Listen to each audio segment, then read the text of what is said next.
আলী কলন্দর নাম শুনছেন না আপনারা?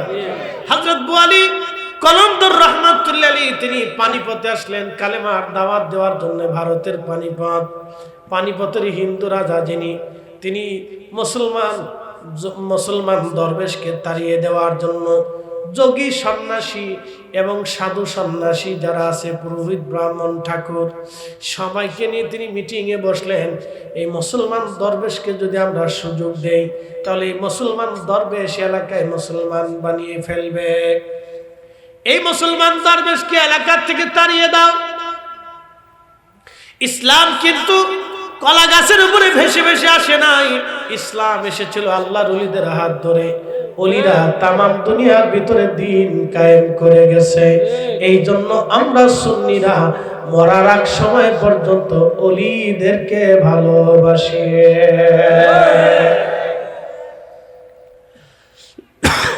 ভাইজান আমার ভালো করে শুনে যাবেন, হযরত আবু আলী কলন্দর রাহমাতুল্লাহ আলাইহি তিনি যখন আসলেন, হিন্দু রাজা বলল, মুসলমান দরবেশ তাড়িয়ে দাও, তাকে আমাদের দেশে কোনো সুযোগ দেওয়া যাবে না। আল্লাহর ওলিকে তাড়ানোর জন্য বললেন, আপনারা আমাকে সিদ্ধান্ত দেন।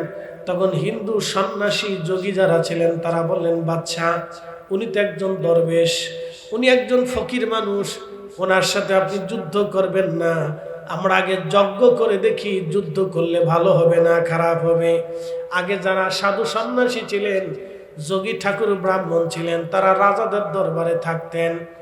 দার্শনিক যারা ছিলেন তারা যুদ্ধ বিগ্রহ করার আগে রাজাকে তারা সতর্ক করতেন। যজ্ঞ করে তারা গবেষণা করে গণনা করে তারা রাজাকে সিদ্ধান্ত দিতেন। তোরা বলল, রাজা আপনি মারামারি করবেন, যুদ্ধ করবেন, কিন্তু তার আগে আমরা যজ্ঞ করে দেখি, ওনার সাথে যুদ্ধ করলে লাভ হবে না ক্ষতি হবে। বলে ঠিক আছে, সময় দিলাম। হিন্দু সন্ন্যাসী, সাধু সন্ন্যাসী, পুরোহিত ব্রাহ্মণ ঠাকুর যারা ছিলেন তারা যজ্ঞ করলেন, গবেষণা করলেন, গণাগুনি করলেন। তারা গণনা করে দেখলেন সর্বনাশ, এই মুসলমান দরবেশ সাধারণ কোনো দরবেশ না, এটা উচ্চ মাকামের দরবেশ। এর সাথে যুদ্ধ করলে রাজার রাজত্ব ধ্বংস হয়ে যেতে পারে। একবার জোরে বলা যাবে কি মারহাবা? বুঝা যায়? মুসলমান কারে করে বুঝে যান। তেলের গাড়ি তেলে চলে, হাওয়ার গাড়ি হাওয়ায় উড়ে, বিনা তেলে চালাই গাড়ি নবী সুলাইমান।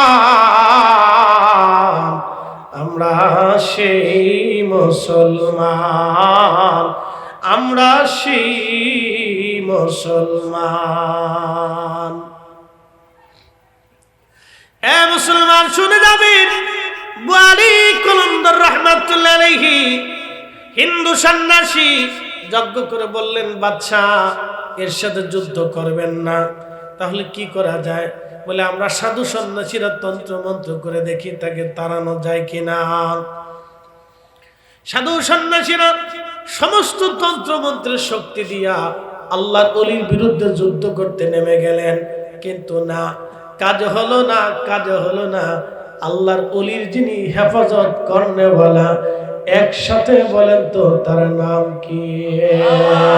না না হয় না, আরো জোরে বলেন তার নাম কি? চিৎকার মেরে বলেন আল্লাহ। না না, আরো জোরে বলেন আল্লাহ। 1991 বাংলাদেশে উপকূলীয় অঞ্চলে, চট্টগ্রামী অঞ্চলে একটা সুনামি হয়েছিল, তুফান এসেছিল, হারিকেন। 1991 মনে আছে কিনা জানি না। আমাদের তরুণ অনেকেই জানবে না, মুরব্বীরা জানবে। 1.5 লক্ষ বাংলাদেশের মানুষ পানিতে ভাসিয়ে নিয়ে গিয়েছিল।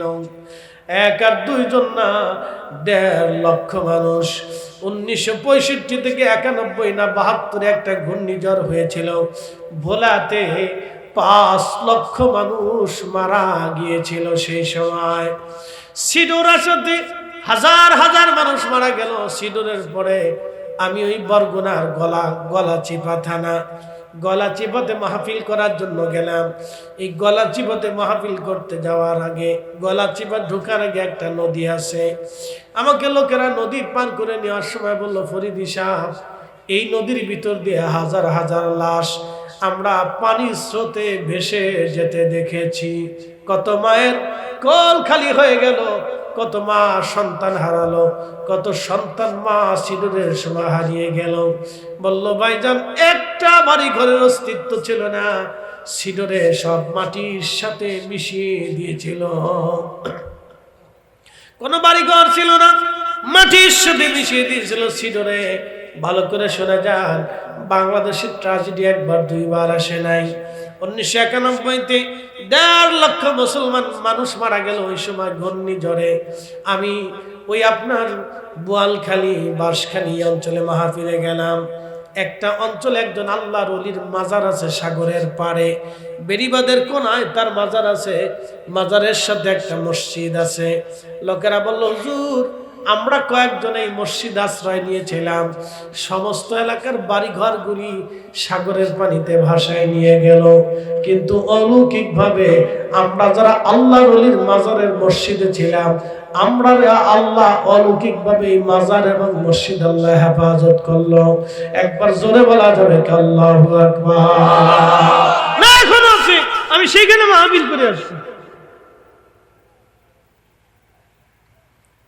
আমি সেই বাজারের মসজিদের এলাকায় মাহফিল করে আসছি। ওরা বলল, হুজুর, এই এলাকায় একেবারে বিরান ভূমি সাগর দেখা যায়, বুঝতে পারতেছেন কত প্রলয়ঙ্করী। বলল, হুজুর, এলাকা হাজার হাজার হাজার হাজার বাড়ি ঘর মাটির সাথে মিশে গেল, কিন্তু অলৌকিকভাবে এই মাজার আর এই মসজিদ আল্লাহ সংরক্ষণ করলেন।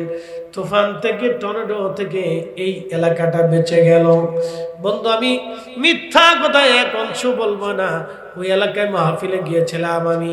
ভাইজান, একটা কথা মনে রাখবেন, আল্লাহর ওলিদের হেফাজত করনে বলা, একসাথে বলেন তিনি কে? তেলের গাড়ি তেলে চলি, হাওয়ার গাড়ি হাওয়ায় উড়ে, বিনা তেলে চালাই গাড়ি নবী সুলাইমান।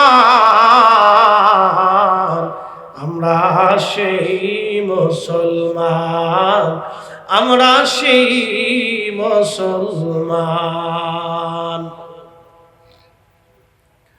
এখন নাবাসী বালি কলন্দর রহমাতুল্লাহ আলাইহিকে জাদু সন্ন্যাসীরা তন্ত্রমন্ত্র করে কিছু করতে পারল না। রাজা ডাকলেন, কি করলেন? বলে, বাদশা, সে এমন দুর্ভেদ্য পাওয়ার শক্তির সম্মানে অধিকারী। আমরা বহু তন্ত্রমন্ত্র করলাম, কাজ হলো না, কিন্তু একটা অদৃশ্য শক্তি এসে তাকে রক্ষা করে যায়। আমরা বহু চেষ্টা করেও পারি নাই। বলে, কারণ কি? এই শক্তি কোথা থেকে আসে তাদের? তারা বলল, এই শক্তি অদৃশ্য থেকে আসে। তারা তো এক খোদায় বিশ্বাসী না, তারা বহু খোদায় বিশ্বাসী। দেখবেন সনাতনী যারা আছে, সরস্বতীর পূজা করে, লক্ষ্মীর পূজা করে। বাড়িতে যাতে লক্ষ্মী আসে, দোকানে যাতে ব্যবসা ভালো হয়, সেই জন্য লক্ষ্মীর পূজা করে, সরস্বতীর পূজা করে বিদ্যার জন্যে। তারা শিবের পূজা করে শক্তির জন্যে, মনসার পূজা করে সাপ থেকে বাঁচার জন্যে, অনিষ্ট থেকে বাঁচার জন্যে। কালীর পূজা করে, কার্তিকের পূজা করে, গণেশের পূজা করে, এরপরে তারা দুর্গার পূজা করে।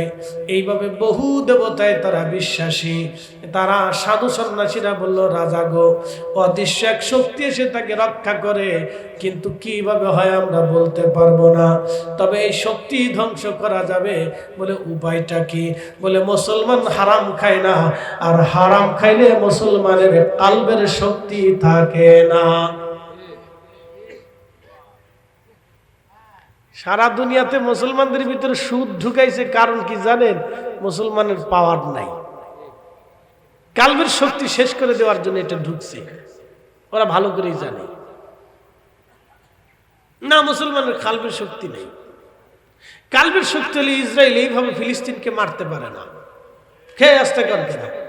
57টা মুসলিম দেশে 57 জন সেনা প্রধান আছে, একবারে মিনিমাম হলো 1 কোটি সেনা ফৌজ আছে, একটা ঢিলও ছুটতে পারেনি। একটা ঢিলু ছুটতে পারে।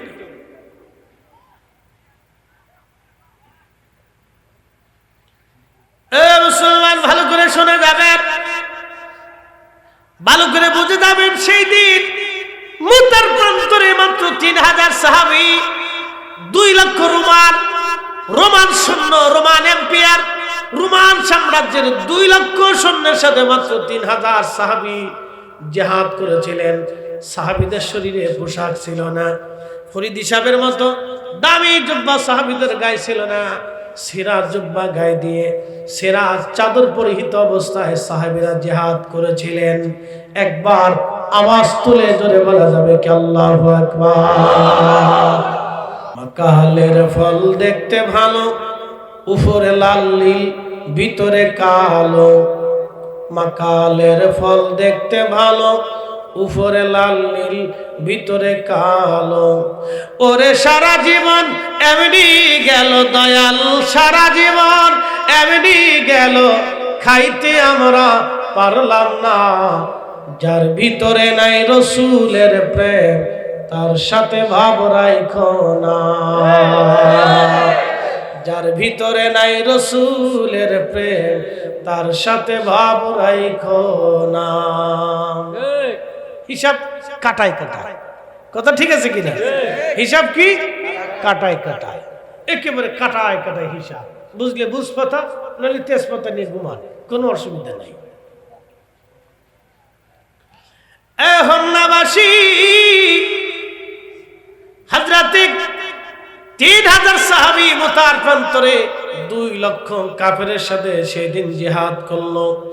আহা, সেই দিনে 3 জন সেনাপতি ছিলেন, হযরত যায়েদ, হযরত জাফর, হযরত আব্দুল্লাহ বিন রাওয়াহা। হযরত যায়েদ প্রথমার্ধে কাফেরদের ভিড়ের মধ্যে যে তিনি শহীদ হয়ে গেলেন। যায়েদ ডাক দিলেন, হে জাফর, তাড়াতাড়ি আসেন, কালেমার পতাকা আপনি ধরেন। হযরত জাফর দৌড়াই গেলেন, কালেমার পতাকা হাতে নিয়ে প্রচন্ড যুদ্ধ করলেন। তিনি জিহাদ করলেন একা একা লক্ষ লক্ষ সৈন্যদের সাথে। প্রচন্ড যুদ্ধ চলতেছিল। এই যুদ্ধে হযরত জাফর কালেমার পতাকা বহন করেছিলেন, প্রচন্ড লড়াই করতেছিলেন। হযরত আলী রাদিয়াল্লাহু আনহুর ভাই ছিলেন, হযরত আলীর আপন ভাই ছিলেন হযরত জাফর, নবীজির আপন চাচাতো ভাই ছিলেন হযরত জাফর। ভালো করে শুনেন, মর্দে মুজাহিদ, রক্তের মধ্যে বীরের রক্ত যাদের শরীরে প্রবাহিত হয়, কাফেরদের সামনে কখনো কি তারা মাথা নত করবে? প্রচন্ড জিহাদ করতেছিলেন। কাফেররা কুল কিনারা না পেয়ে জাফরের হাত থেকে পতাকা ছিনিয়ে নেওয়ার জন্য হযরত জাফরের ডান হাত বরাবর কেটে ফেলল। ডান হাত কেটে গেল, কিন্তু কালেমার পতাকা বাম হাত দিয়ে চেপে ধরলেন। কাফেররা বাম হাত তলোয়ার দিয়ে কেটে ফেলল। হযরত জাফর ডাক দিলেন, আব্দুল্লাহ বিন রাওয়াহা, তাড়াতাড়ি আসেন, আমার বিদায়ের পরে এসে গেছি, শাহাদাতের দিকে যাচ্ছি। আমার রাসূল বলেছেন আমি শহীদ হয়ে যাব, আমার শাহাদাতের সময় ঘনিয়ে গেছে, সাবধান, এই পতাকা জমিনে পড়তে দেওয়া যাবে না। হযরত জাফর কালেমার পতাকা কামড় দিয়ে চেপে ধরলেন। কাফেররা তার শরীরে বর্ষার আঘাত করতে লাগলো, তিনি পড়ে গেলেন, কিন্তু পতাকা মাটির মধ্যে পড়তে দেন নাই। কামড় দিয়ে বুকের উপরে পতাকা চেপে ধরে তিনি জমিনে পড়েছিলেন, কিন্তু পতাকা মাটির মধ্যে পড়তে দেন নাই। একবার জোরে বলেন আল্লাহু আকবার। হযরত জাফর শহীদ হয়ে গেলেন। আমার রাসূল বলেন, আল্লাহ তার এই দৃশ্যখানা দেখে, এই প্রেম দেখে আল্লাহ এতটা খুশি হলেন, হযরত জাফরের 2টা হাতের বদৌলতে আল্লাহ 2টা পাখা দিবেন। এই 2টা পাখা দিয়ে জাফর আল্লাহর জান্নাতের 8টা জান্নাতের যেখানে খুশি সেখানে জাফর উড়ে উড়ে ঘুরে ঘুরে বেড়াবে। জোরে বলেন না মারহাবা। কালেমার জন্য জাফর এইভাবে শহীদ হলেন। সবার আগে যিনি শহীদ হয়েছিলেন কালেমার জন্য তিনি হযরত সুমাইয়া। একসাথে বলবেন না মারহাবা। নারী সমাজ ভালো করে শুনে যাবেন, টাকার কাছে নারী বিক্রি হবে না।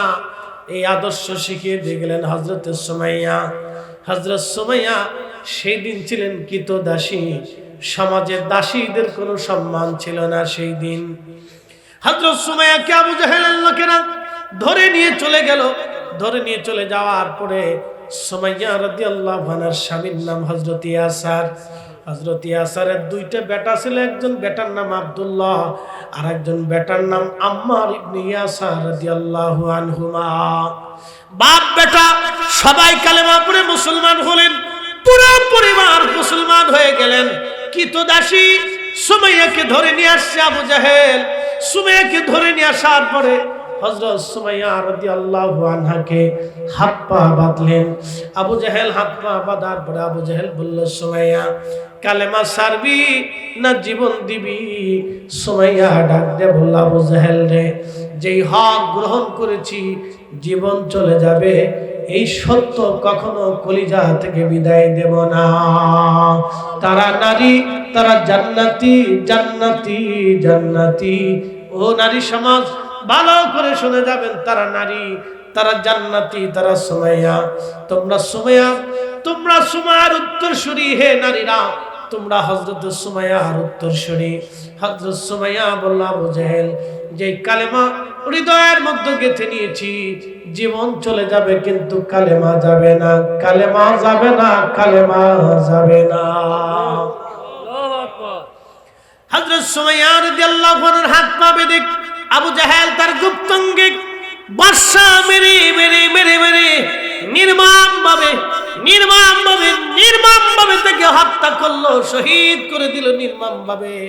সুমাইয়া যখন শহীদ হয়ে যায় শুধু এতটুকুনি বলতে চলেন, হে রব, আপনি আমাকে যে ঈমান দিয়েছেন, রব্বানা লা তুজি কুলুবানা বাদা ইদ হাদাইতানা ওয়া হাব লানা।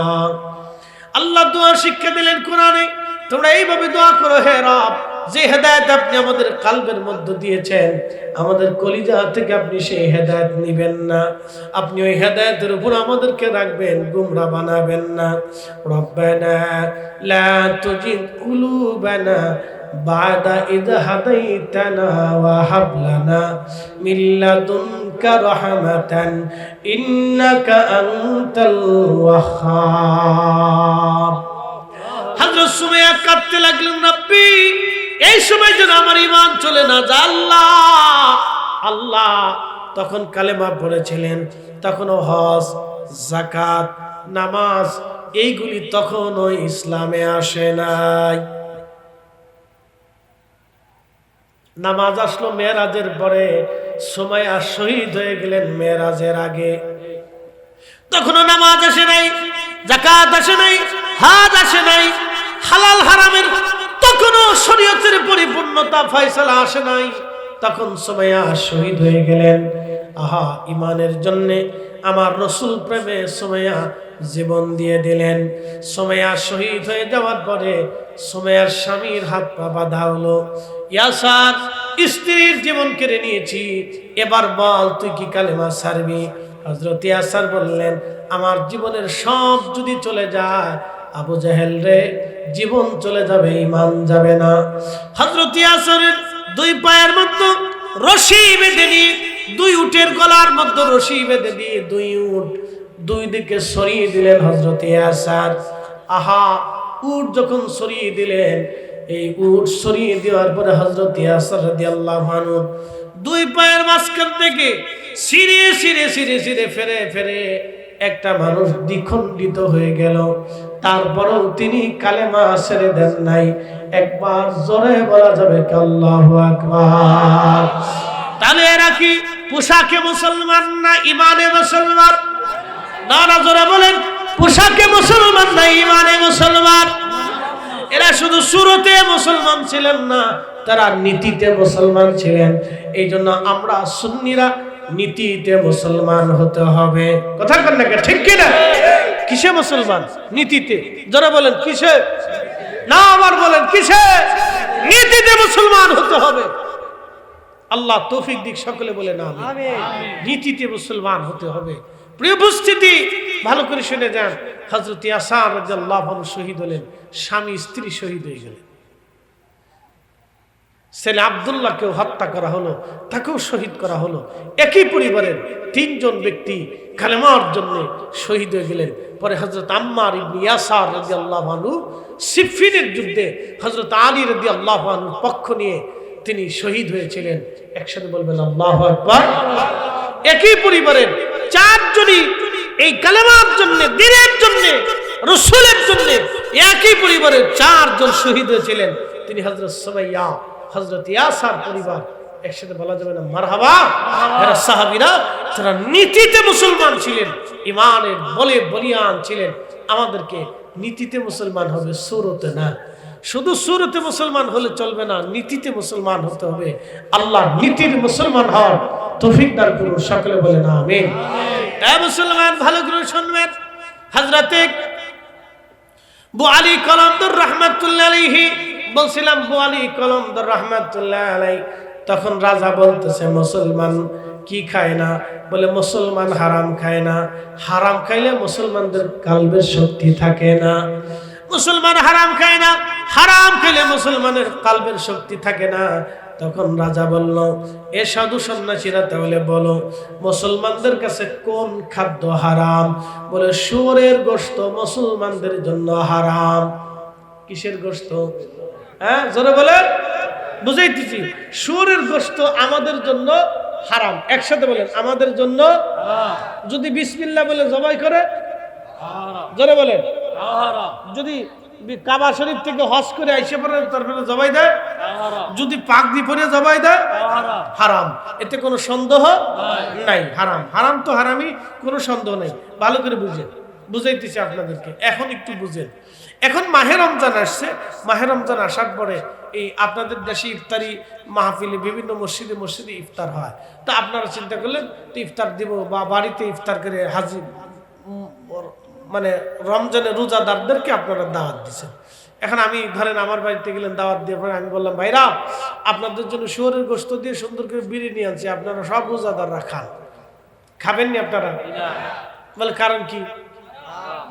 এই হারাম দিয়ে যদি আপনি ইফতার করেন তাহলে রোজা হবে, রোজাদারের রোজা হলো না, রোজাদারের রোজা হলো না। হারাম খাওয়ার কারণে রোজাদারের রোজা হবে না। শুয়োরের গোশত দিয়ে বিরিয়ানি রান্না করলে যদি আপনি না খান, তাহলে বলেন তো অন্যের জমি মেরে দিয়া ওই টাকা দিয়া যারা মাহে রমজানের ইফতারি কিনে খায় তাদের রোজা কি হবে নি? হ্যাঁ হ্যাঁ হ্যাঁ হ্যাঁ, জোরে বলেন হবে নি। শুয়োরের গোশত দিয়ে বিরিয়ানি রান্না করা যেমন হারাম, সুদের টাকা দিয়ে গরুর গোশতের বিরিয়ানি একই রকম হারাম। গোশের টাকার খাসির গোশতের বিরিয়ানি একই রকম হারাম। রোজাদারের রোজা হলো না, রোজাদারের রোজা হলো না। কথা কান্নাকে ধরে বলেন, রোজা হলো। হাজি হজ করতে যায় তো শয়তানদের পাথর মারার জন্য আরাফাত থেকে হাঁটতে হাঁটতে মুজদালিফাতে আসে। রাত্রি যাপন করে কদ্দুর পাথর গুছাইয়া এরপরে হাজি রওনা দেয়। পরের দিন 35 থেকে 40 লক্ষ হাজি একসাথে হাঁটা দেয় শয়তানদের পাথর মারার জন্য। আজকে শয়তানদের খাইছি। শয়তানরা হাজি পাথর মারার জন্য হাঁটে, হাঁটতে হাঁটতে হাজি শয়তানকে ধরার জন্য রওনা দিয়েছে। আল্লাহু আকবার, ভালো করে বুঝে যান। শয়তান দূরে দাঁড়ায় থাকে, আজকে দেখি আমারে কে পাথর মারার জন্য আসে, আজকে দেখব। দেখেন, আগে হাজিরা হজ করে আসার পরে অলি হয়ে কবরে যাইতো, আশিকে রসুল হয়ে কবরে যাইতো। এখন বহু হাজি হজ করে আসার পরে দুশমনে রসুল হয়ে যায়। হাজি হজ করে আসার পরে নবীর দুশমন হয়ে যায়। হাজি হজ করে আসার পরে পরিবর্তন হয় না। কারণ কি? আগে হাজিরা হজ করার জন্য এই আপনাদের হন্না থেকে 50 বছর আগে যারা হজ করতে যাইতো, অথবা 100 বছর আগে যারা হজ করতে যাইতো, তারা এই হোমনা থেকে হেঁটে হেঁটে চট্টগ্রাম বন্দরে যাইতো। চট্টগ্রাম বন্দরে যাওয়ার পরে এরপরে চট্টগ্রাম বন্দর থেকে জাহাজে উঠতো, জাহাজে উঠে রওনা দিত। 2-3 মাস পর্যন্ত জাহাজে সইরা তারা এরপরে জেদ্দা বন্দরে যাইতো। জেদ্দা বন্দর থেকে রওনা দিয়ে হেঁটে হেঁটে তারা মক্কায় যাইতো। মক্কা থেকে বিশ্রাম করে তারপরে তারা নিজেরা রান্না বান্না করত। আগে এত হোটেল মোটেল এত আধুনিক সিস্টেম ছিল না। এখন যার যত টাকা তার তত ভিআইপি জায়গা। বাংলাদেশের এমপি মন্ত্রী যারা হজে যায় তাদেরকে ওই ভিআইপি জায়গা রাখে, ভিআইপি। হজেও ভিআইপি সিস্টেম আছে, বুঝতেছেন? আপনি বুঝতেছেন এর লেগে হাজির চরিত্র পরিবর্তন হয় না। কারণ এই হাজিরে গরমের ভিতরে হাঁটাইয়া হজ করাইলে তুমি বুঝতো যে হজ কি জিনিস। হাজি হজ করে এখানে ভিআইপি বড় টাকা দিবেন। কুলুর টাওয়ারে 21 দিনে 21 লাখ টাকা, দামি দামি খাবার, ভিন্ন ভিন্ন কোয়ালিটির নাস্তা মাস্তা খাবার। আমি মাঝে মধ্যে চিন্তা করলাম, হজে যায় না পিকনিক করতে যায় আল্লাহ জানে। দামি হোটেল, দামি খাবার, দামি জায়গা, দামি স্থান, এইগুলি করলে বাবারে ভালো করে বুঝে যান। তারপরে হজে গেল শয়তানকে পাথর মারার জন্য। শয়তানও দাঁড়ায় দাঁড়ায় দেখে আজকে আমার কে পাথর মারার জন্য আসছে, আজকে দেখবো। তো শয়তান ভিতরে তাকায় দেখে আমারে পাথর মারার জন্য ঘুষে হাজি হয়েছে, ঘুষে হাজি। আসতে কর ঘুষে হাজি চিনছেন নি আপনারা? ঘুষে হাজি তো ঘুষে হাজি হয়েছে আমার পাথর মারার জন্য। তো শয়তানে চিন্তা করে যে আমি শয়তান দেখি পাথর মারার দরকার না, তোরে পাথর মারার দরকার। তুই শয়তান হয়েছিস, আমি শয়তানকে পাথর মারার লাগে। শয়তান আসে কার জায়গা পাইলি না তুই? ভাই এই জন্য টাকা হালাল নিয়ে হজে যাইতে হবে, কথা কর নাকি, ঠিক কিনা?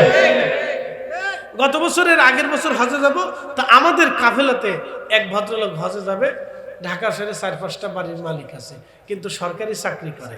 বাকিটাকে ভাঙে ছিঁড়ে কইলে কোন যে হুজুর একবারে বেশি বাড়াই ছাড়াই করতেছে, এই জন্য কইলাম না। বুঝতে পারতেছেন ঢাকায় 4-5টা বাড়ি সরকারি চাকরি করে টাকা জিবরাইল আলাইহিস সালাম মনে দিয়ে গেছে আর কি। তো যাই হোক, আর এগুলি বললাম না, তো ভালো করে শুনে যান। তো এই লোকে আইসে হজ করবে 6 লাখ টাকার প্যাকেজে, সরকারি প্যাকেজে। তো মোয়াল্লিম সাহেব জিজ্ঞেস করলো, মিয়া আপনি কোটি কোটি টাকার মালিক, আপনি ভালো প্যাকেজ নেন, অর্থাৎ আপনি 21 লাখ টাকার প্যাকেজ নেন, একটু আরামে টরামে থেকে হজ টজ করে আসেন। কয় শোনেন, আমার টাকাগুলো সবই হারাম, সব হারাম। এই 6 লাখ টাকা বাবার জমি বেচে আরো আনুষঙ্গিক কিছু বেশি টেছে 6 লাখ টাকা জোগাড় করছি, এটা হলো অরিজিনাল হালাল। আমি জানি হারাম টাকা দিয়ে হজ করলে হজ হবে না, বুঝছেন? আমি জানি হারাম টাকার হজ করলে হজ হবে না, এটা যেটা আনছি এটা হালাল, এটা দিয়ে হজ করবো, কষ্ট হোক তো 6 লাখ টাকা দিয়ে হজ করবো। তো দেখলাম যে না, লোকের বুঝ আছে, চুরি করলেও মোটামুটি ইমান একবারে খারাপ না, বুঝতে পারছেন? তো এটার নাম হচ্ছে made in Bangladesh. Made in Bangladeshi হাজিরা, বাংলাদেশি হাজি। হিসাব কষে দেখেন কয়জনের হজ ঠিক মতো হয়েছে। বহু হাজি আছে বাপ মারে খাইতে দেন,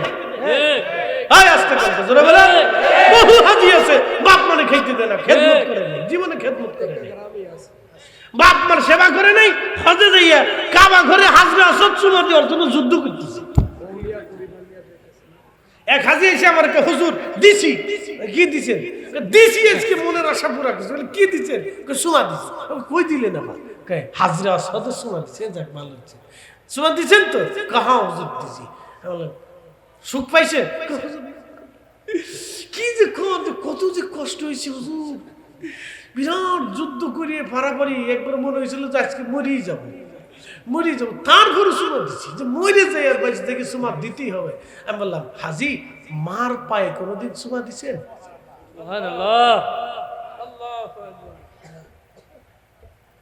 কথা বুঝেন নাই? আমি বলছি ইসলামের মৌলিক কথা আজকে আপনাদেরকে শিখাই দিয়ে যাবো, মূল কথাটা শিক্ষা দিয়ে যাবো। হাজি মার পায়ে চুমা দিছে? আমার দিক চাই, কি বলেন? জীবনে চুমা দিয়েছেন? হাজরে আসওয়াদ চুমা দেওয়ার জন্য তো যুদ্ধ করে আসছেন। হাজি মার পায়ে জীবনে চুমা দিয়েছেন? নবী বললেন, উম্মত মার চেহারার দিকে মহব্বতের নজরে যদি পিতামাতার চেহারার দিকে তাকাও তো কবুল হজের সওয়াব হবে। সাহাবী বলেন ইয়া রাসূলুল্লাহ, যদি 100 বার তাকায়, নবী বলেন 100টা কবুল হজের সওয়াব। সুবহানাল্লাহ। তো হজ কোন জায়গা? কবুল হজ কোন জায়গা? ঘরে। এই কথা কর না, কথা কর। কবুল হজ কোন জায়গা? ঘরে। জোরে বলেন কবুল হজ কোন জায়গা? না জোরে বলেন, মুখস্থ করে দিয়ে যায়। কবুল হজ কোন জায়গা? জোরে বলেন কোন জায়গা? ঘরে ঘরে ঘরে। মা বাবার চেহারার দিকে জিজ্ঞেস করেন। হাজার হাজার মুসলমান আছে এদেশে। 100 জন পিতামাতার ভিতরে 50 জন সন্তান কর্তৃক নির্যাতিত হয়। হ্যাঁ, আরো বেশি সন্তান কর্তৃক নির্যাতিত হয়, নিপীড়িত হয়। প্রকাশ্যে অপ্রকাশ্যে বাবা মা সন্তান কর্তৃক লাঞ্ছিত, বঞ্চিত, গঞ্চিত, গালি শোনে, ধমক শোনে। আর উনি এসে মিলাদ বন্ধ করার জন্য। ইস,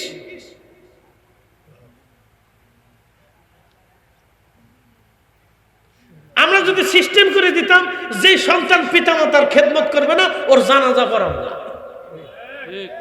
এই আস্তে করে জোরে বলে, তাহলে অন্তত বাংলাদেশ থেকে 80% কমে যেত। কি কথা হুজুর, ঠিক আছে না? ও আইসি মিলাদ বন্ধ করার জন্য। শয়তান কোথাকার। যেগুলো করার দরকার ছিল আমরা সেগুলি করিনি। যেগুলো করলে উম্মতের উপকার হবে এটা বন্ধ করার জন্য কাঁসা দিয়ে যুদ্ধ করতেছে, বহাস করতেছে। শয়তান বহাস করতেছে, আবার বহাস করতেছে। মুনাজারে মিল্লাত। কষ্ট হইতেছে আপনাদের? এই যে মৌলিক কথাগুলি বললাম, এগুলি হজ। বাড়ি মার চেহারার দিকে তাকান। ফরজ তো করতে যাবেনি, বাবা মার খেদমতটা করিয়ে হাই সুমা দিয়ে দোয়াটা নিয়ে যান। মা দোয়া করে দাও, হজে যাইতেছি। মা যদি এজাজত দিয়ে দোয়া করে দেয়, আল্লাহর কসম করে বলি, কাবা শরীফে দাঁড়াইতে দেরি হবে, আরাফাতের মাঠে যাইতে দেরি হবে, আল্লাহ রহমতের কোলে টান দিয়ে হাজি বানাইতে দেরি করবে না। কথা কর না, ঠিক কিনা? আসল জায়গা থেকে দোয়া নিয়ে যান। একটা ঘটনা বলে আপনাদেরকে দোয়ার দিকে চলে যাব। জিন্দেগি তোর যাইরে ফাঁকি দিয়া রে সোনার আদম, জিন্দেগি তোর যাই ফাঁকি দিয়া। ও আদম রে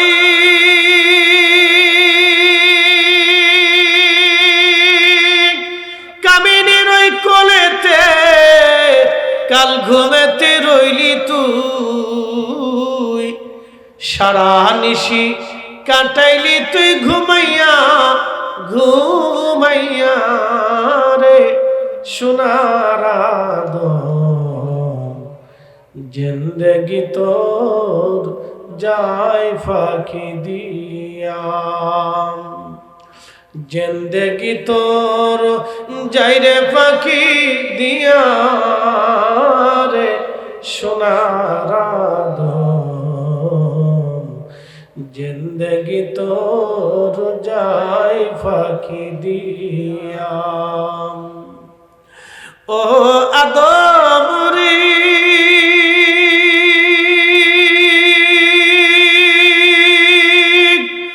পাক ধরিয়া গেছে দাড়ি, দন্ত বাসে গুটাচারি, সমন জারি গিয়াছে করিয়া রে সোনার আদম, জিন্দেগি তোর যায় ফাঁকি দিয়া। জিন্দেগি তোর যাই রে ফাঁকি দিয়া রে সোনার আদম, জিন্দেগি তোর যায় ফাঁকি দিয়া। ভাইজান, মাহফিলে গেলাম, লালমনিরহাটে এক ভদ্রলোক সভাপতি, তিনার নিজের বক্তব্য তিনি দিলেন। বক্তব্যটা এইরকম, তিনি বললেন ওই হজে ওই গ্রুপে ওই সময় আমি নিজে ছিলাম, আমাদের কাফেলাতে কয়েকশো হাজি ছিল, ভদ্রলোক বলতেছিলেন ওই হাজিদের সাথে আমিও ছিলাম, একসাথে দুই ভাই হজ করার জন্য আসছে। ওই দুই ভাই আমাদের বিমানে ছিল, একসাথে ঢাকা থেকে বিমান ফ্লাই করলো। এই বিমানটা জেদ্দা বন্দরে নামলো। এ যুবক, আপনাকে বলছি এই ঘটনাটা শুনে যান। এটা কোনো কিতাবের বর্ণনা না, কোরআনের ঘটনা না, এটা বাংলাদেশে ঘটে যাওয়া একেবারে বাস্তব ওয়াজ। বাস্তব ওয়াজ থেকে শোনাচ্ছি। হাজী সাহেব বলতেছেন ওই কাফেলার মধ্যে আমরা ছিলাম। ওই কাফেলাতে আমরা একই সাথে হজ করার জন্য রওনা দিলাম।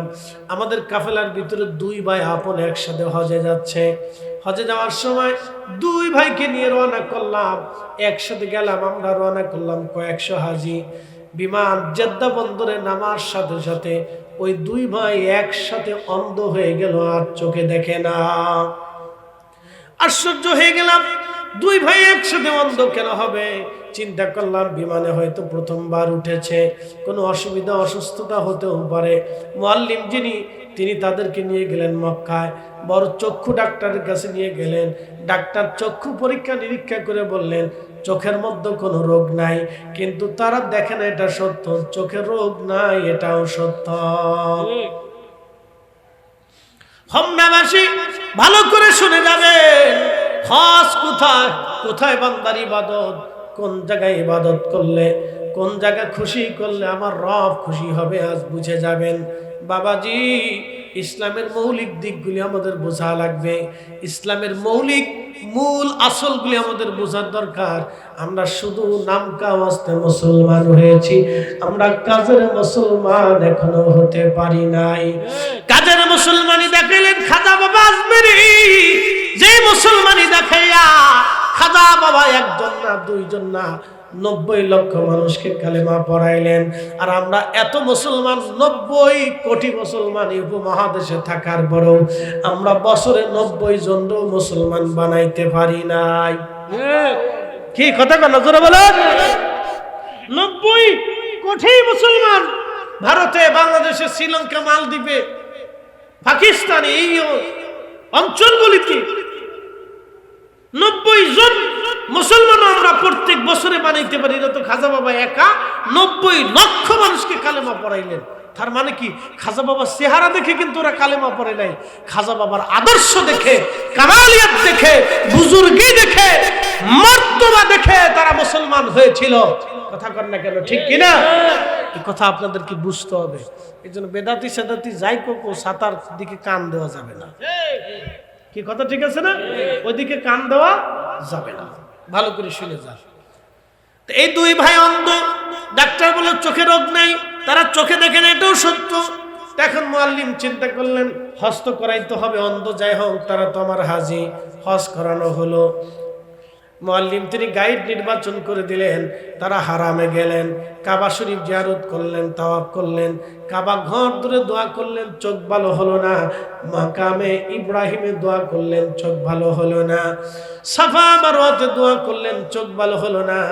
এরপরে হাজিরা আরাফাতে আসলেন, মিনাতে আসলেন, দোয়া করলেন, চোখ ভালো হলো না। এরপরে মুজদালিফাতে আসলেন, দোয়া করলেন, চোখ ভালো হলো না। এরপরে মিনাতে আসলেন, দোয়া করলেন, চোখ ভালো হলো না। কাবা শরীফের হজের আনুষ্ঠানিকতা শেষ করে তারা রওনা করলেন মদিনার দিকে। আমার রসুলের বারগাহে মসজিদে নববীতে নবীজি রওজা শরীফে এসে সালাম দিলেন, দোয়া করলেন, চক্ষু ভালো হলো না। এরপরে নবীজি রওজা মোবারকের রিয়াজুল জান্নাতে বসে বসে দোয়া করলেন, কিন্তু চক্ষু ভালো হলো না। যেই রিয়াজুল জান্নায় নামাজ পড়লেন, আপনি মনে করবেন আল্লাহর জান্নাতে নামাজ পড়েছেন। যেই রিয়াজুল জান্নায় নামাজ পড়লে, দোয়া করলে, আপনি মনে করবেন আল্লাহর জান্নাতের ভিতরে বসে বসে আপনি দোয়া করেছেন। মারহাবা বলেন। সেই রিয়াজুল জান্নাতে দোয়া হলো, কিন্তু চোখ ভালো হলো না। এখানেও দোয়া হলো, চোখ ভালো হলো না। হাজী চিন্তায় পড়ে গেলেন, ব্যাপার কি, চোখ ভালো কেন হয় না? আমরা দুই ভাই একসাথে অন্ধ হয়ে গেলাম, চোখে দেখলাম না, কাবা দেখার সৌভাগ্য হলো না, মাকাম ইব্রাহিম দেখার সৌভাগ্য হলো না, সাফা মারওয়া দেখার সৌভাগ্য হলো না, আমার নবীজির রওজা শরীফ দেখার সৌভাগ্য হলো না, রিয়াজুল জান্নাহ দেখার সৌভাগ্য হলো না, নবীজির মিম্বার শরীফ দেখার সৌভাগ্য হলো না, মসজিদে নববী দেখার সৌভাগ্য হলো না, উহুদ দেখার সৌভাগ্য হলো না, নবীজির স্মৃতি বিজড়িত জায়গা দেখার সৌভাগ্য হলো না। দুই ভাই হজ করলেন কিন্তু কানা হয়ে গেলেন, অন্ধ হয়ে গেলেন, চোখ ভালো হলো না। কারণ কি? মদিনার থেকে ফ্লাইট বাংলাদেশে, হাজী সাহেব বলেন আমরা একসাথে ফ্লাইটে উঠলাম, বিমানে উঠলাম। বিমানে ওঠার পরে ওই দুই ভাইও একসাথে আমাদের সাথে বিমানে উঠলো। বিমান উঠলো আকাশে, উড়তে লাগলো আকাশে। উড়ে উড়ে যত উড়ে তত চোখের পাওয়ার আস্তে আস্তে খুলতে থাকে। বিমান এসে বাংলাদেশ এয়ারপোর্টে যখন ল্যান্ড করলো তখন তাদের চোখ অটোমেটিক খুলে গেল, চোখ ভালো হয়ে গেল। তখন হাজিরা বললেন ব্যাপার কি? আপনারা দুই ভাই আমাদের সাথে হজে গেলেন, একসাথে অন্ধ হলেন, আবার একসাথে চোখ ভালো হয়ে গেল। কাবা গেলেন, কাবা দেখলেন না, নবীর বারগা গেলেন, বারগা দেখার সৌভাগ্য হলো না।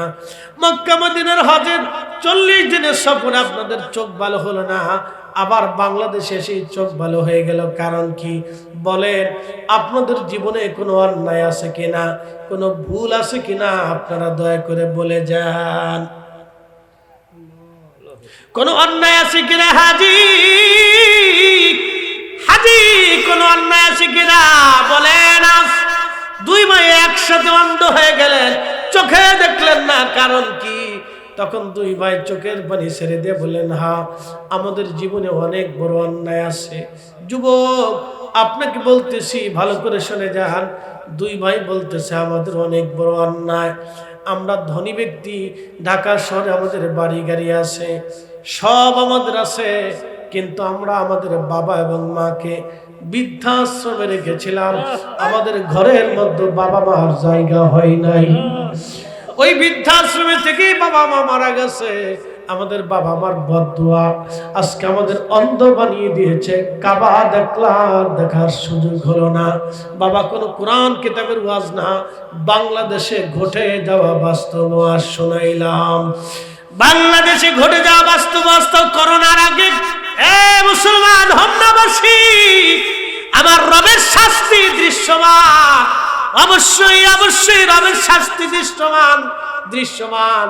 দুই ভাই কাদার বলে আহা আমাদের জীবনের ভুল এখানে, আমাদের বাবা মার বদদুয়ার কারণে হয়তো আজ আমরা হজ করলাম বটে কিন্তু অন্ধ হয়ে রইলাম। হাজিরা কেঁদে দিয়ে বললেন ও হাজিরা তোমরা যত হজি করো কাজ হবে না, যাও বাবা মার কাছে তোমরা মাপ চাও। তারা মাপ না করা পর্যন্ত তোমাদের কোনো হজ তোমাদের কবুল হবে না, তোমাদের জিন্দেগি বরবাদ হয়ে গেছে। যাও বাবা মার কাছ থেকে আগে মাপ চেয়ে নাও।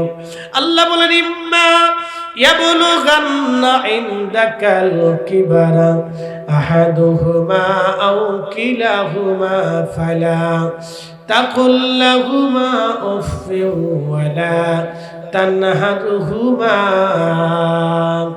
আল্লাহ বলেন যদি তোমার পিতামাতা বৃদ্ধ হয়ে যায়, বয়স্ক হয়ে যায়, তুমি তার সাথে এত সুন্দর আচরণ করো, তোমার আচরণে, তোমার ব্যবহারে, তোমার কর্মে, তোমার কাজে, তোমার আচরণে, তোমার ব্যবহারে, তোমার কাজে কর্মে যেন তোমার বাবা মা উহু শব্দটা পর্যন্ত করে না বসে। আমি তো মিলাদ বন্ধ করার জন্য উঠে পড়ে লাগছি, দোয়া বন্ধ করার জন্য উঠে পড়ে লাগছি, ফাতিহা বন্ধ করার জন্য উঠে পড়ে লাগলাম। কখনো তো বললাম না যে বাবা মার খেদমত করেন না, আপনার বাড়ির দাওয়াত খাবো না। ঠিক আস্তে কোন না তা তো হয়নি। জামাত দিলেই তো হাসির মতো কেত কেত কেত কেত করে গিলি খেয়ে ফেলছে।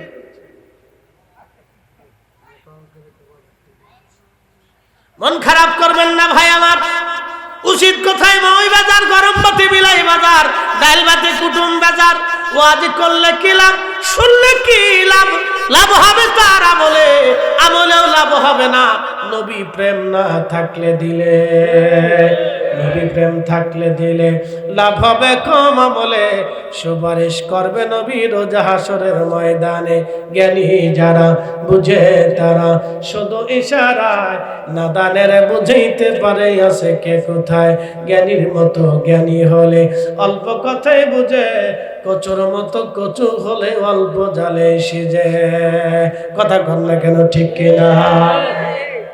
আমাদের সাগরে একটা ছোট্ট দ্বীপ আছে, দ্বীপের নাম সেন্ট মার্টিন। এই দ্বীপটা মূলত 500 বছর আগেও ছিল না। 400 বছর আগে এই উপমহাদেশে একটা প্রলয়ঙ্করী ভূমিকম্প হয়েছিল। সেই ভূমিকম্প থেকে সেন্ট মার্টিনের সৃষ্টি হয়েছে। সাগরের তলদেশ থেকে উঁচু হয়ে সেন্ট মার্টিন সাগরের উপরিভাগে দৃশ্যমান হয়েছে। একসাথে বলবেন আল্লাহু আকবার। আচ্ছা, যিনি সাগরের ভিতরে দ্বীপ উঠাইতে পারে তিনি কি দাবাইতে পারে না? এটা বিশ্বাস করবেন। এই সেন্ট মার্টিনটা সাগরের নিচ থেকে উদ্গরিত হলো, উঠে গেল সাগরের উপরে, দৃশ্যমান হলো, দেখা যাচ্ছে। এখন এই দ্বীপে বসবাস, মানুষের আবাস হলো। ভালো করে বুঝবেন, এই ভূমিকম্পের সময় বাংলাদেশের মাটির যে প্লেট আছে, এই প্লেটের নিচে অনেক বড় ধরনের একটা ফাটল, একেবারে সিলেট থেকে শুরু করে ব্রাহ্মণবাড়িয়ার নিচ দিয়ে একেবারে নরসিংদী পর্যন্ত বিরাট বড় একটা ফাটল। এই ফাটলে বাংলাদেশের এক বিরাট অংশ ভূমিকম্পের আওতার ভিতরে সামনে আসবে। রাজধানী ঢাকা থেকে শুরু করে ঢাকার 6 জেলা এবং কুমিল্লা থেকে শুরু করে আপনাদের ব্রাহ্মণবাড়িয়া থেকে শুরু করে চট্টগ্রামের পাহাড়ি অঞ্চল থেকে শুরু করে ওইদিকে আপনার আসাম এবং ত্রিপুরার এক বিরাট অংশে ভূমিকম্পের ট্রানজিটিতে 14 কোটি মানুষ ভূমিকম্পের আওতার ভিতরে আক্রান্ত হবে। মিনিমাম 1 কোটি মানুষ মারা যাবে। এটা বিজ্ঞানের গবেষণা। এবার আপনি বুঝে যান, 14 কোটি মানুষ ভূমিকম্পের আওতার ভিতরে থাকবে, আক্রান্ত হবে, 1 কোটি মানুষ মারা যাবে। বলেন, বাংলাদেশে উদ্ধার করার মতো কোনো যন্ত্র আছে? লোক বলবল আছে? শক্তি সামর্থ্য আছে? সেনাবাহিনী আছে? চিকিৎসা দেওয়ার মতো ডাক্তার আছে? নাই। ওষুধ আছে? তাও নাই। তাহলে কি হবে? বুঝে না, তবে আক্রান্ত হবে, এটা সত্য। বিজ্ঞান বলছে টুডে টুমরো ভূমিকম্প অবশ্যই আসবে, এটা সত্য। ইতিপূর্বে এসেছিল, এটা সত্য। সামনে আসবে, এটা সত্য। ভয়াবহ ট্র্যাজেডির সম্মুখীন বাংলাদেশ হবে, এটা সত্য। বাঁচার কোনো রাস্তা নাই। এখন এই বিপদ আমাদের মাথার উপরে ঘুরতেছে, কারণটা কি? সারা পৃথিবীর এত জায়গা বাংলাদেশের উপরে আছে, কারণ কি জানেন? এদেশের মুসলমানরা টুপি মাথায় দিয়ে মিথ্যা কথা বলে। আস্তে কয়ে জোরে বলে, আর একটু জোরে বলে। নামাজ পড়ে যে ঘুষ খায়, ঘুষ খায় যে নামাজ পড়ে। শয়তানি চিন্তা করে যে আমি শয়তান না, ও শয়তান। শয়তানি মাঝে মধ্যে চিন্তা করে যে এটা কোন শয়তানের না, চিন্তা করেন। আমি আপনাদেরকে বুঝাই, আমাদের দেশে 85% মুসলমান। আপনি হোমনা থেকে একটা মেয়েকে ছেড়ে দেন, 16 থেকে 20 বছরের একটা সুন্দরী মেয়েকে আপনি বোরকা পরাইয়া, হাত মোজা পা মোজা পরাইয়া ওকে ছেড়ে দিয়ে বলেন যে তুমি এই হোমনার এখান থেকে ঘাড়মোড়া থেকে তুমি ঢাকা মোহাম্মদপুর পর্যন্ত এই রাত্রিবেলা যাও। 100% মেয়েটা মোহাম্মদপুর পর্যন্ত যাবে, কোনো গ্যারান্টি নেই। কথা যারা বলে এটাই বাংলাদেশ, অথচ 85% মুসলমানের দেশ। এটি আমাদের লজ্জা। হাজার হাজার মাহফিল, হাজার হাজার মাহফিল থেকে আমাদের শিক্ষা হয় না। হাজার হাজার মাহফিল কিচ্ছু শিখিনি, আমরাও শিখাইতে পারি, ব্যর্থ হয়েছি। পৃথিবীর অন্য দেশে যায় দেখেন এত মাহফিল নেই, এত মাহফিল নেই। বাংলাদেশ থেকে 6 বছর আগে স্বাধীন হলো মালয়েশিয়া, তারা পৃথিবীর উন্নত বিশ্বের এক বিশ্ব, তাদের পাসপোর্ট দিয়ে পৃথিবীর 150টা দেশে সফর করা যায়, 130টা দেশে বিনা ভিসায় সফর করা যায়। আর আমাদের বাংলাদেশের পাসপোর্ট দিয়ে ভিসা লাগানোর পরেও ইমিগ্রেশন থেকে ঢুকতে দেয় না।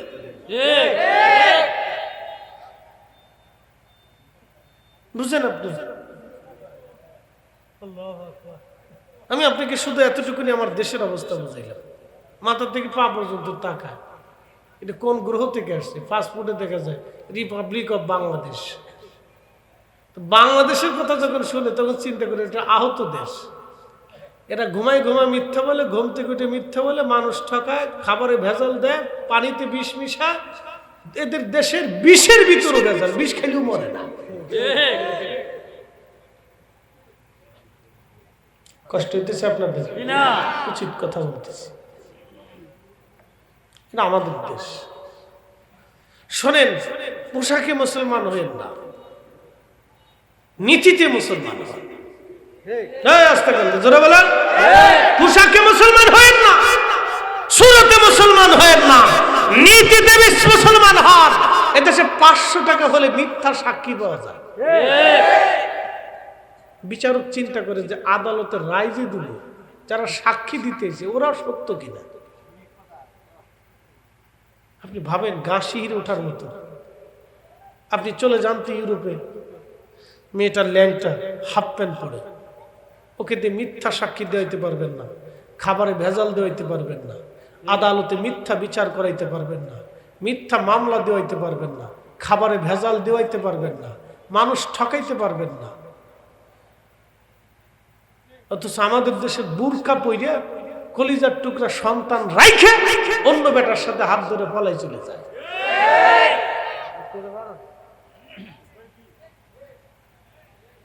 কষ্ট হইতেছে আপনাদের? বুঝে যাওয়াটা ওয়াজ শুনে যান। জীবনে বহুত নামাজ পড়ছেন, নামাজ হয়েছে কিনা আজকে শুনে যান। শুনবেন? হ্যাঁ শুনবেন? তাহলে একসাথে বলেন তো আল্লাহু আকবার। ওয়াজের জায়গা মতো হাত দিছি, আজকে জায়গা মতো হাত দিছি। ডক্টর ইউনূস সাহেব আসার পরে অনেক হুজুরে আর সুদের ওয়াজ করে না, না কি করে না আমি নিজেও জানি না, মানে ভয় পায়। হ্যাঁ, খুব ভয় পায়। কিছু হুজুর আছে মিলাদ বন্ধ করতেই হবে, তার মিলাদ শুরু করলে ওই হুজুর আর ওই স্থানে খুঁজে পাওয়া যায় না। হারিকেন দৌড়ায়, এমন দৌড়ায় যে মনে হয় যে ওইখানে আগুন লাগছে। খুব দৌড়ায়, খুব কষ্ট পায়। কিন্তু সুদ করে আমার দাওয়াত দিয়ে সুন্দর মতো 6 পদের বত্তা 9 পদের তরকারি দেখা হইলে তখন মুছে মুছে ঘেটুর ঘেটুর করে গিলি গিলে খায়। তখন আর তার কাছে বেদাত হয় না, হারামও হয় না, না জায়েজ হয় না। খালি মিলাদের বেলায় যত হারাম আর বেদাত না, তখন আর হারাম হয় না, তখন খুব মুছে মুছে খায়। 14 পুরুষ বেহেশত পাঠাচ্ছে, মনে কিছু নিয়ে দুঃখে পড়ে বলতেছি।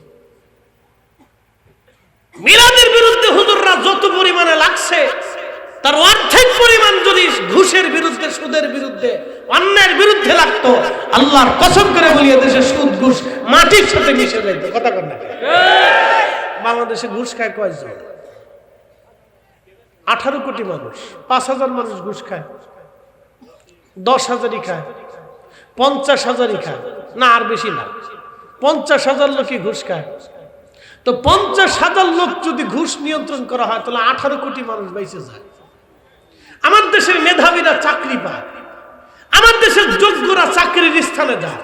যোগ্য ডাক্তার হতে পারে, যোগ্য আলেম হতে পারে, যোগ্য ডিসি হতে পারে, যোগ্য এসপি হতে পারে। কি কথা কর না কেন? যে হুজুররা মিলাদের বিরুদ্ধে লাগছে, ওরা যদি কয় যে আমরা জীবনে ঘুষখোরের বাড়ি দাওয়াত খাবো না, তাহলে কিন্তু ঘুষখোর সোজা হয়ে যায়। খালি যদি কয় যে ঘুষখোরের কোনো জানাজা পড়াবো না, তাহলে আরো সোজা হয়ে যায়। কি আসতে কন কে? হ্যাঁ, এইবার মনে হয় কষ্ট হচ্ছে আপনাদের, নাকি বলেন? এরকম 2-4 জন যদি সোজা হয়ে যায়, আল্লাহর কসম দেশ সোজা হয়ে যেত। উনি লাগছে দোয়া বন্ধ করতে হবে, ফাতিহা বন্ধ করতে হবে, ফাতিহা করলে খাইলে দোয়া করা যাবে না, দোয়া করলে খাওয়া যাবে না। বাপরে বাপ, কত বিখ্যাত মুনাজিরে আজম, কিন্তু সুদখোরের ঘুষখোরের বাড়ি দাওয়াত খেয়ে ফেলতেছে, ঘুষ করে 500 টাকা দিয়ে দোয়া চলে ক্যালকেলে বেহেশতে পাঠাই দিচ্ছে। আসতে কনকে উচিত কথা বললে ফরিদি সব খারাপ হবেন না, কথা বুঝেন নাই? এত সময় আপনাদেরকে ডাইরেক্ট ওয়াজ শুনেছি, একবারে ডাইরেক্ট একবারে এম করে দিছি, ট্রিগার টেনে দিছি জানা মতো। না দোয়া তো তাদের কাছে কোনোটাই নেই, জানাজার পরে নাই, নামাজের পরে নাই, মিলাদের পরে নাই, চুয়াডাঙ্গে গেছি মাহফিলে, লোকেরা হুজুর আবার আসবে না, না আর যাওয়ার কথা নেই। তখন পদ্মা সেতু ছিল না, যে 24 ঘন্টা ঘাটে বসে থাকা লাগে, কুয়াশা পড়লে তো কোনো ফরি চলবেই না। আল্লাহ না যাওয়ার কথা হুজুর, গত বছর এক হুজুর আনছিলাম, খালি কয় বেদা, লাস্টে মাহফিল শেষ করে কয় হুজুর দোয়া করবো না, এটাও বেদা। আমাকে হাই হাই কোন কালে এলো, লাস্টে মাহফিল শেষে দোয়া করবো, এটাও বেদা। বললাম ওই হুজুরের দাওয়াত দেয়, কেন আর দিব না। আমরা বুঝেন নাই, আবার দাওয়াত দেয়, দাওয়াত দিয়ে 3 দিন সুন্দর মতো তফসির করাবেন, করাইয়া লাস্টের দিনে গরম করে 1 কাপ চা খাওয়াইয়া, কদ্দুর যদি ফল ফ্রুট পড়েন তা আলেম মানুষ, সে তো আপনার মেহমান, সুন্দর করে খাওয়াইটায় গাড়িতে উঠাই দিয়ে লম্বা করে একটা সালাম দেখবেন, হুজুর ডায়েরি করেন, আগামী বছর 3 দিনের জন্য আবার আসতে হবে, কিন্তু হাদিয়া দিবেন না। যখন হাদিয়া দিবেন না তখন বলবে কি বাবা সভাপতি সাহেবকে দাওয়াতকে দিল, আমি 3 দিন পর্যন্ত আসি, ঢাকার থেকে আসছি, কষ্ট মষ্ট হয়েছে, আমার খরচ খরচা আছে, কিছু তো দিতে হবে। তা আপনারা বলবেন দেখেন, নবীজি কোনোদিন ওয়াজ করে টাকা নেয় নাই, সাহাবীরাও কোনোদিন ওয়াজ করে টাকা দেয় নাই, আমরা এই জঘন্য বেদাত জীবনেও করব না, মরে গেলেও আপনারা টাকা দেব না। ঠিক আছে নি? আসতে কোন কে না জোরে কর, হক কথা তিতা, একসাথে বললেন হক কথা তিতা। তো মিলাদ চলবে নি? ঘুষ চলবে নি?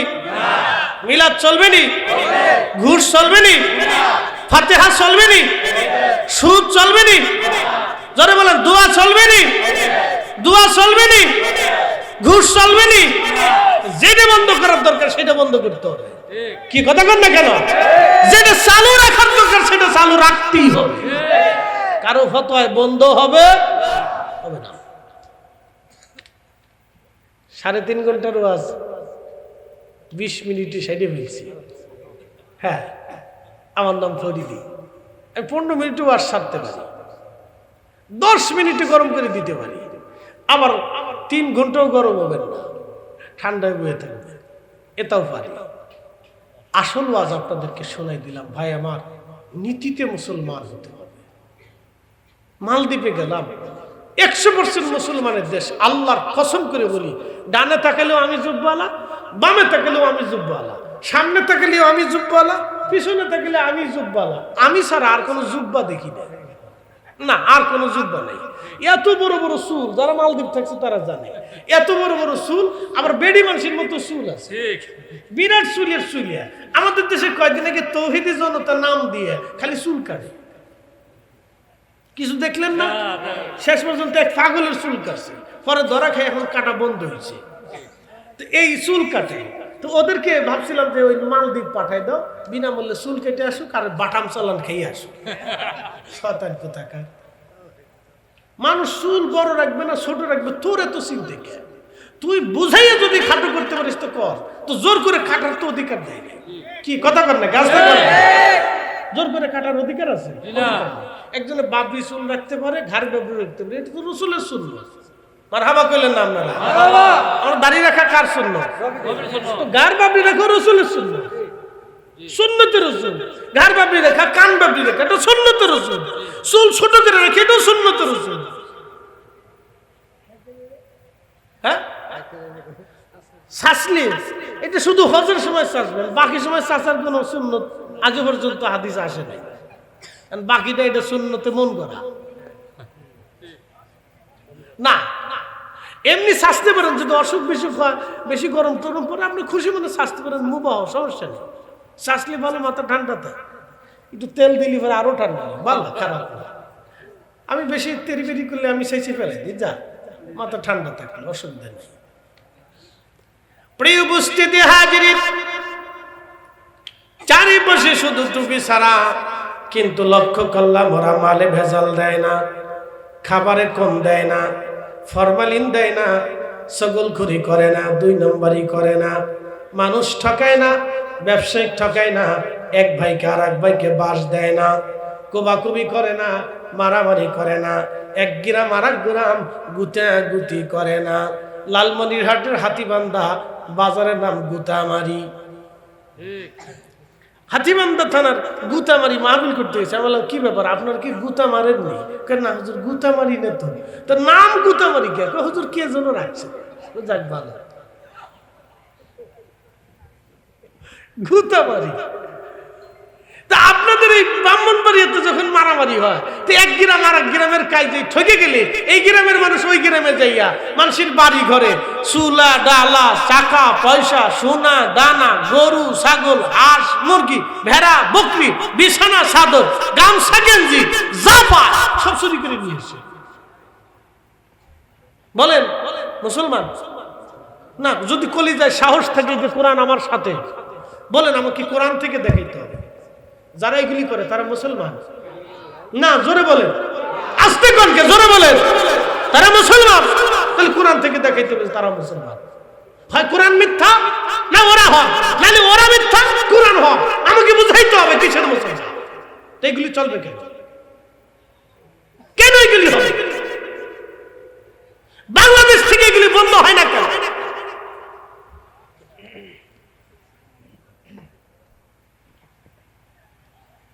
প্রিয় মুসলমান হাজিরিন, আমাদের অনেক কিছু বুঝতে হবে, অনেক কিছু বোঝার দরকার। মনে কিছু নিয়েন না।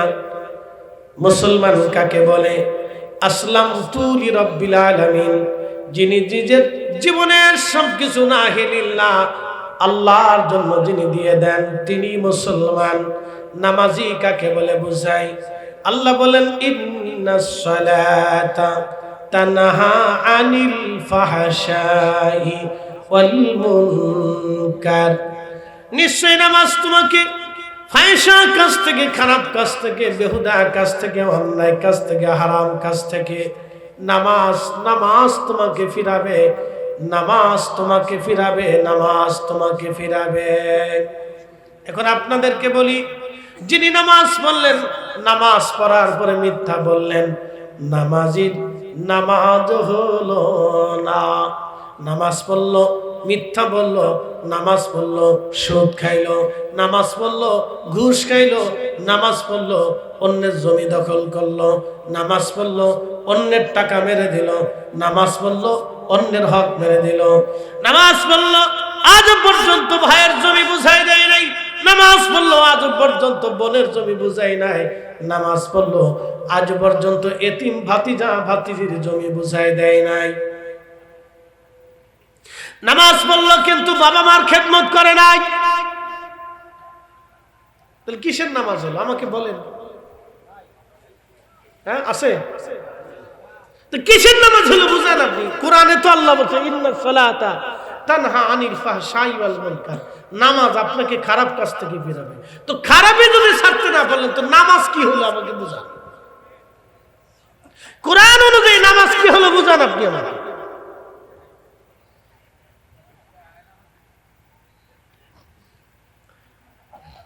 মুরাদনগরবাসী না হোমনাবাসী খুব মনোযোগের সাথে শুনবেন, কষ্ট নেবেন না। আল্লাহ কোমরন হক তিতা, হক সব সময় তিতা লাগে। কারণ আমরা এখন হয়ে গেছি দল পূজারি, মত পূজারি। আমরা যেটা কবুল করলাম, মনে করলাম এটাই ঠিক, সব বেঠিক। এইগুলি যদি চলতে থাকে তাহলে বিরাট সমস্যা। আসল দ্বীনের হাকিকত আমাদের বুঝতে হবে। ইসলাম আল্লাহর ওলিরা শিখিয়ে দিয়ে গেলেন, আল্লাহর ওলিরা রাস্তা দেখাইলেন, আল্লাহর ওলিরা ইসলাম বুঝিয়ে দিয়ে গেলেন। শাহজালাল রহমাতুল্লাহ আলাইহি তিনি একা, তিনার সাথে 360 জন আল্লাহর ওলি ছিলেন। তিনি যেই কোরআন এনেছিলেন আজও পর্যন্ত সেই কোরআনই আছে। না আসতে কই না, জোরে বলেন। শাহজালাল ইয়ামানি এই কোরআন এনেছিলেন, কথা ঠিক আছে না? সেই সূরা ফাতিহা এখন আছে 114টি সূরা এখনো আছে। তিনি যেই কোরআন হাতে করে এসেছিলেন সেই কোরআনটা এখনো আছে। তাহলে শাহজালাল ইয়ামানি 360 জন ওলি নিয়ে দেশে আসলেন, তিনাদের মধ্যে কোনো দলাদলি ছিল না। আজকে আমরা বাংলাদেশে হুজুরগার ভিতরে এত দলাদলি কে?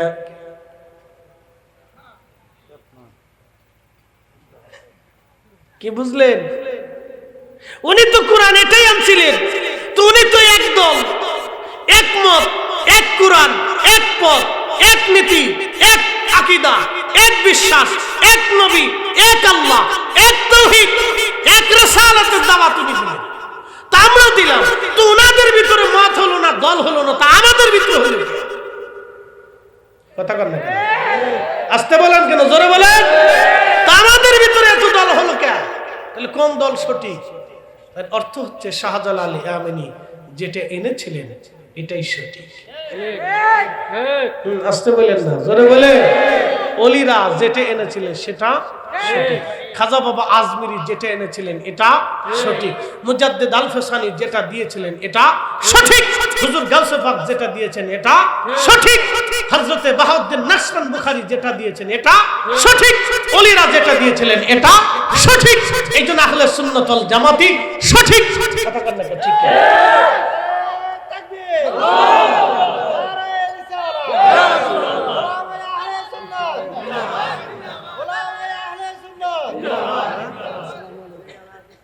আচ্ছা ভালো আছে।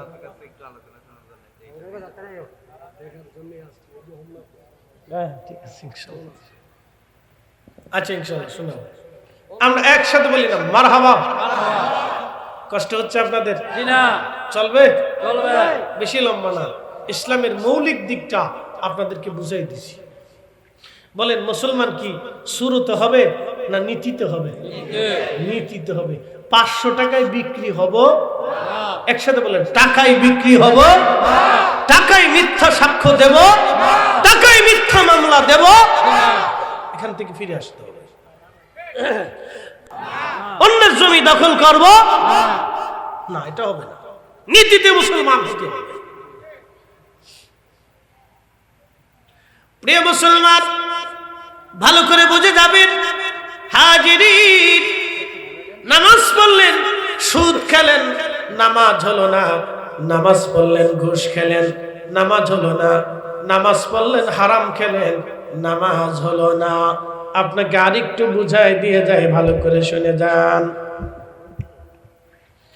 না খোলা লাগবে না, এটা একটু বুঝাবো। এটার নাম কি? পানি। পানি। এখন যদি ওযু করেন হবে কি না?